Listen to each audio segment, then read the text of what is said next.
know what was going on and to give us the update on the 14 people dead and at least 50 who are injured and being treated at local hospitals after the shooting this morning at the Century 16. We want to play a bit of that press conference this morning. It was taken over the phone. Let's listen.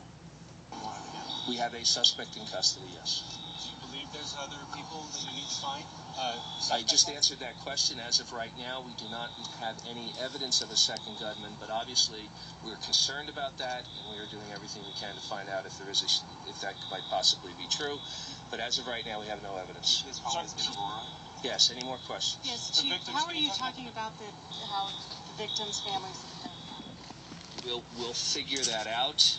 We've mobilized our entire victim services unit and all the detectives we can. We have wonderful support from some of our other agencies and their investigators.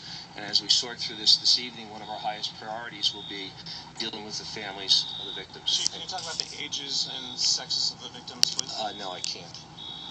Chief, witnesses were saying that there seemed to be a police presence immediately as soon as they heard gunfire. Was there anything that they could have known of beforehand to show up sooner? I can't answer that question. I know that we were here immediately, and thankfully we apprehended a suspect. And so.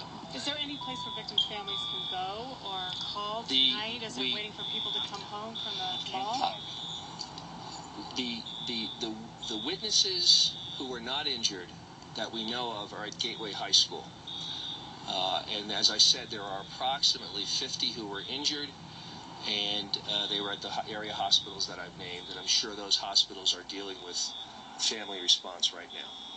Chief, how are the men and women your men? Well, most of us have never experienced anything like this, and they're performing extraordinarily well, and I'm very, very proud of them. All right, again, that was Chief Dan Oates with the police department in Aurora. He had mentioned that there's going to be a bigger press briefing at 11, but that's still hours away, and so many questions and so much concern from people within our community. Again, as I was talking with Will Ripley, there are people scattered at the various hospitals receiving care at this very moment. And a reporter for the Denver Post tweeted not too long ago that University Hospital has a 3-month-old. And again, we won't get confirmation from the hospitals. They're in crisis mode right now.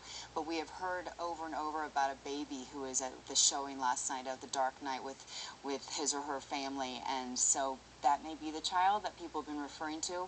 Again, we don't know. We can only offer our prayers. Amelia Earhart has the breakdown of all the various hospitals that are helping out this morning. Hi, Amelia. Good morning, Kyle. Well, as you can imagine, the hospitals are really focused on patient privacy right now and keeping any vital information private that needs to be at this point in time. Now, I have spoken to several hospitals individually, and they are giving us initial numbers in terms of how many people are located at each hospital and a general assessment of their condition. So to break that down, we want to begin by letting you know that the Red Cross is available at Gateway High School this morning. So far, 14 are dead and at least 50 are injured. Now, the hospitals that I've spoken with this morning include the Aurora Medical Center, University Hospital, Swedish Hospital, Children's Hospital, and also Denver Health. So to begin, at Children's Hospital, we now know that at least 6 victims are located within that hospital. Because of the severity of this situation, they are now allowing adults to be